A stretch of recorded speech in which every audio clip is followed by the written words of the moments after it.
Vamos receber agora Juliano Medeiros, sociólogo, cientista político, não, historiador, cientista político, ex-presidente do PSOL e apresentador do Labase. Exatamente. Bem-vindo, Juliano, tudo bem?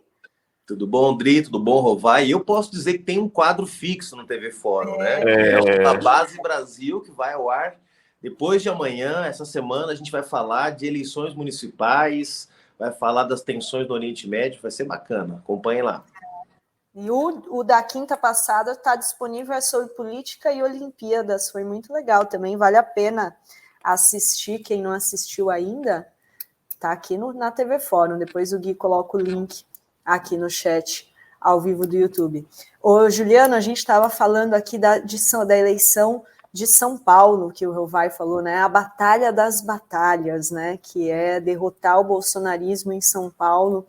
Seria aí, né, muito importante para, né, essa disputa até nacional. Queria sua opinião sobre isso, como que você está avaliando essa campanha, que ainda nem começou, né? Embora comece dia 16, né, de agosto, a campanha oficialmente, né? Isso, oficialmente começa no dia 16. A gente teve nesse final de semana as últimas convenções partidárias que podiam ocorrer até a segunda-feira, até o dia de ontem, né? Então a gente teve a confirmação das candidaturas.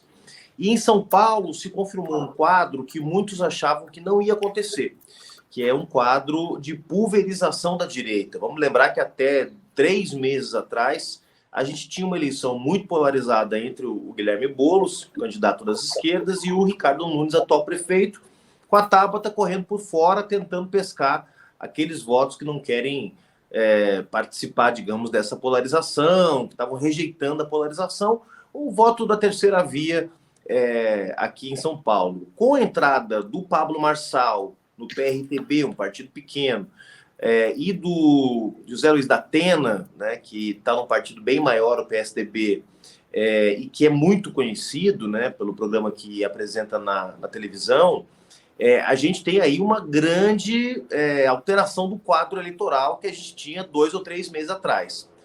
Está passando um helicóptero aqui. Sabe que tá rolando uma operação pesada, um parênteses aqui. Tá Paraisópolis, né? E na Cracolândia também. O eleitorado não fizeram nada durante os últimos anos e agora estão fazendo operação policial para tentar fazer marketing, mostrar que estão cuidando da segurança, porque as pesquisas mostram que essa é uma das principais preocupações do eleitor na cidade de São Paulo. O Tarcísio está plenamente engajado na eleição do Ricardo Nunes. Mas voltando aqui. Então, a entrada do Marçal e do Datena mudou bastante o quadro, tá? Deve gerar uma diluição dos votos da direita, né? Então, a principal vítima é o Ricardo Nunes, né? Que é impactado pelo discurso do Marçal, que é um discurso bolsonarista, e, de alguma forma, também pelo discurso do Datena, porque o Datena tem condições de pescar votos, sobretudo na periferia, onde o Nunes tem ido melhor do que nas regiões centrais da cidade. E tem como vítima também a Tabata, que vinha candidata sozinha da terceira via, digamos assim, era a única opção para quem não quisesse votar nem no Boulos, nem no Nunes, né? E agora você tem mais 2 opções. Então, esse quadro é muito negativo, em especial para a Tabata e para o Ricardo Nunes, né? Para a campanha do Boulos, eu avalio que ficou bom, porque eu ainda acho que o principal oponente nesse momento, claro que a campanha é dinâmica, não dá para cravar nada, mas que o principal adversário do Boulos nesse primeiro turno é o prefeito, é o Ricardo Nunes, que tem a máquina, tem uma grande coligação, tem apoio do Bolsonaro, ele é o favorito para ir para o segundo turno com o Guilherme Boulos.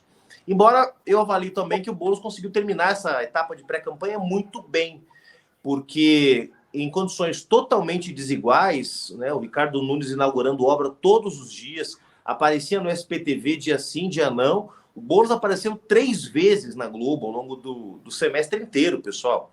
É muito desigual, né? O Ricardo Nunes pulou de 8% para empate técnico, 8% nas intenções de voto para empate técnico conosco. Na máquina, né, no uso descarado da máquina pública, né? Tem agora o Ministério Público investigando que ele tenha pressionado, inclusive, fornecedores e servidores da prefeitura para participar de eventos do MDB. Ou seja, vai vir muita coisa à tona daqui até a eleição. Então, apesar de todas essas dificuldades, o Boulos está em primeiro lugar, ou em primeiro lugar em empate técnico, dependendo do instituto, é muito positivo, né? Porque a gente conseguiu passar esse deserto aí, sem água, sem comida, sem dinheiro, né? Conseguimos construir uma aliança muito sólida, que nesse momento tem 8 partidos, apoio do presidente da República. Então, acho que a esquerda chega bem nessa eleição, mas muita água vai passar debaixo da ponte ainda. E ainda tem a ANEEL aqui. Lembrando, será que o Datena não vai desistir, Juliano? Porque, né, ele tem um histórico. Eu acho que começou a ficar difícil para o Datena desistir, né? Se essa pesquisa Quest estiver certa, ele pode tirar o atual prefeito, Ricardo Nulo, do segundo turno. Não vai me surpreender se isso acontecer. Porque isso aconteceu para o governo do Estado. O Tarcísio tirou o Rodrigo, né? E todo mundo achava que isso era impossível num dado momento ali da eleição. Achava muito difícil isso acontecer. Tarcísio passou varando. Era bolsonarista, campanha colada com Bolsonaro, mas me parece que existe uma rejeição do povo paulistano também ao Ricardo Nunes. Assim, é aquele negócio, puta, eu tô votando de nariz tampado. Não tem empolgação. Zero empolgação, vai. Zero empolgação. E agora o que acontece é que as pesquisas mostram até agora, pelo menos, que há uma vontade de mudança do eleitor paulistano, mas tem um medo de mudanças muito radicais. Tá? Isso era, inclusive, uma grande dificuldade que o Boulos tinha que enfrentar, porque tem uma identidade muito forte com as ideias, com as bandeiras da esquerda, e a esquerda, como nós sabemos, não é majoritária socialmente, nem em São Paulo, nem em nenhum lugar do Brasil. A esquerda é capaz de vencer eleições com boas propostas, com boas ideias, mas não tem uma maioria social de esquerda, né, mais de 50% em nenhum lugar do país. Talvez tenha tido no passado, lá em Porto Alegre, algum momento e tal, mas isso não é a regra, né? E eu não estou nem puxando sardinha para o meu assado, que sou gaúcho, tá? Que, de fato, em algum momento, houve uma maioria muito sólida dos valores de esquerda em Porto Alegre, que foi se perdendo com o tempo. Então, nesse momento, as pesquisas mostram que não está um ambiente, não está um clima para quem propõe mudança muito, muito profunda, né?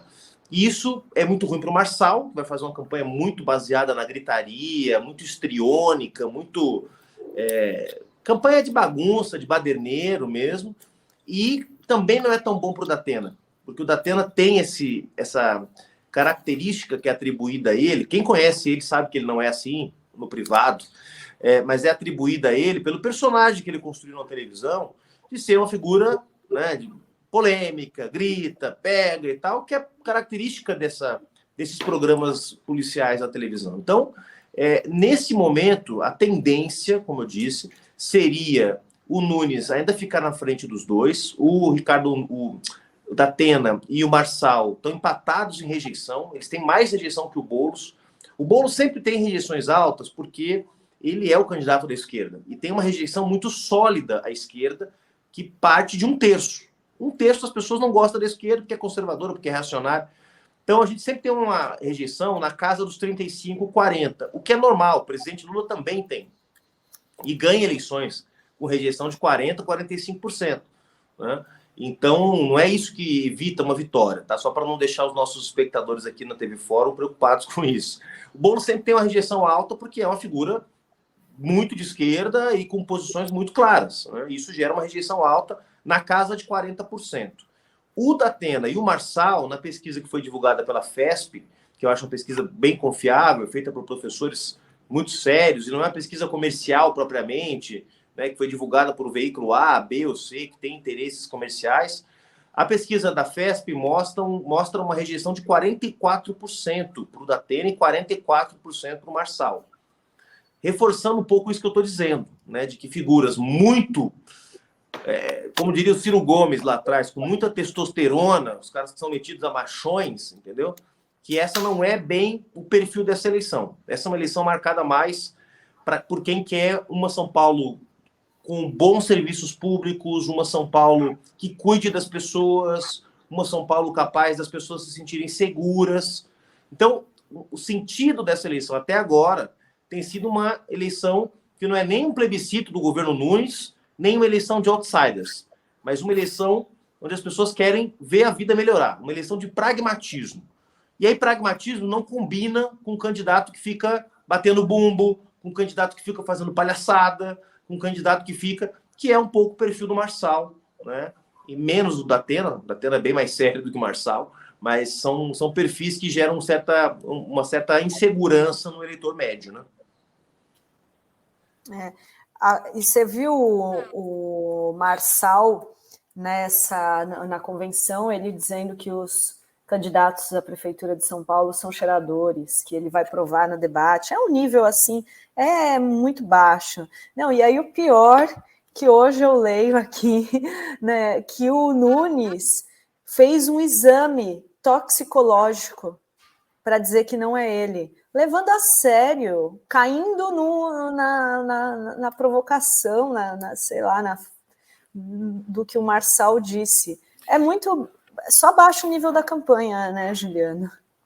Primeiro que o Ricardo Nunes vestiu a carapuça, né? Não precisava vestir. Vestiu porque quis, né? Ninguém tava cobrando dele nada. Vestiu porque quis. Né? Os demais candidatos não foram fazer exame nenhum. Não sei por quê. Agora, o Boric fez a mesma coisa no Chile. Tá me lembrando aqui. Fez exame toxicológico, levou no último debate. Mas porque foi acusado diretamente, né? O candidato da extrema-direita falou: você é um viciado e está escondendo isso da população.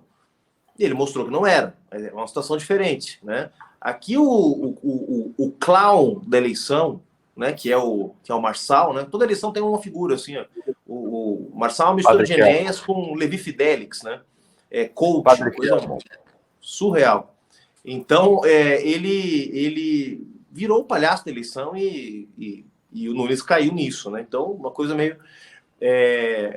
Então, o Marçal vai ter voto, gente, porque tem gente que gosta disso, né? Vamos lembrar que o Mamãe Falei teve quase 10% na última eleição, né? São perfis, aliás, bem semelhantes, né? Essa coisa do machão branco, que fala que venceu na vida sem ajuda de ninguém, né? Como se explorar funcionário não fosse válido, né? Como se ter o histórico que esse cara tem, enganando gente que acredita que ele vai subir a montanha e as pessoas vão ganhar mais dinheiro depois disso, para não falar das investigações que envolvem ele em crimes reais, né? Crimes de verdade. Contrabando. Né? Exatamente. Ou seja, ele tem uma acusação de ladrão de banco, né? É preciso. Eu não tenho nada contra ladrão de banco, eu quero explicar isso aqui, entendeu? Mas... Como diria, Rovai, esse cara aqui já disse no passado, ó, esse cara aqui. Esse aí. O que é roubar um banco diante do que é um banco, né? Verdade? Diante do que é um banco roubando a gente todos os dias.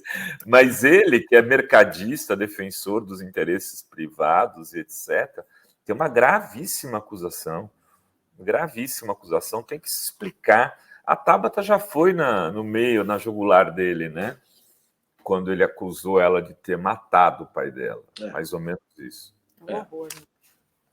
É uma baixaria. Esse cara vai fazer baixaria dia e noite, a gente tem que se preparar para isso e evitar que ele paute a eleição. Porque eu acho que isso é importante também, gente. É natural que uma figura tão histriônica e tão bizarra ela monopoliza as atenções. E ele vai ser bizarro para isso. Vai ser bizarro exatamente para que a gente fale dele o tempo todo.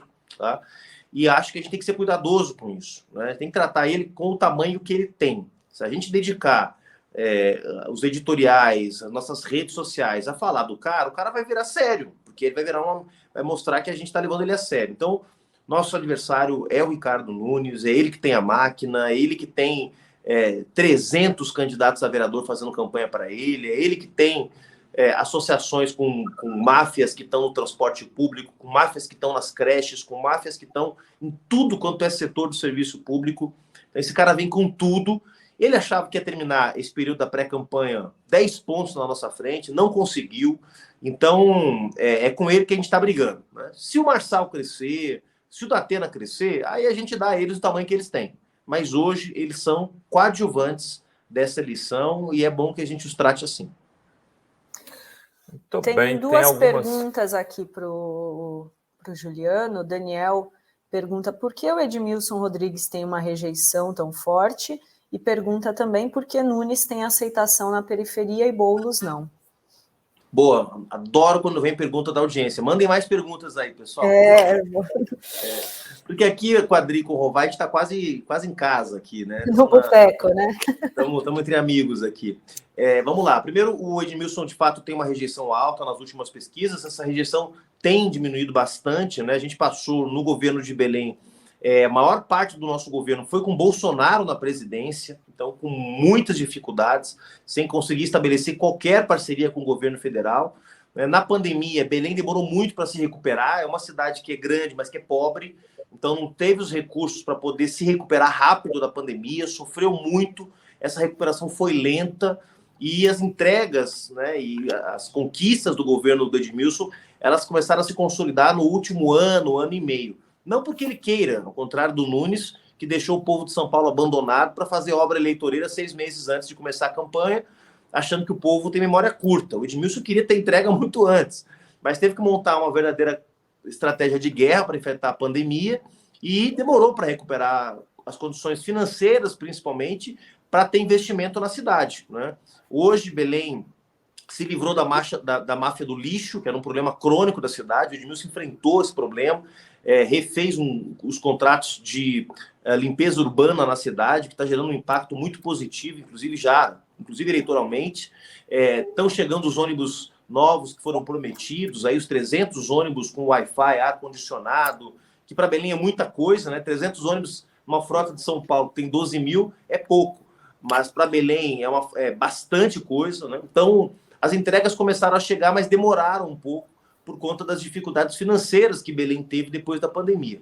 E a segunda pergunta em relação ao Nunes. Olha, o Nunes, ele focou nas periferias, né? Por quê? Porque na eleição passada, na eleição de 2020, entre o Boulos e o Bruno Covas, o Boulos ganhou em algumas regiões periféricas da cidade e o Bruno ganhou no centro. O que o Nunes fez? Olha, no centro eu vou ter voto, porque o centro vota mais em candidatos de centro, centro-direita. Eu vou na periferia.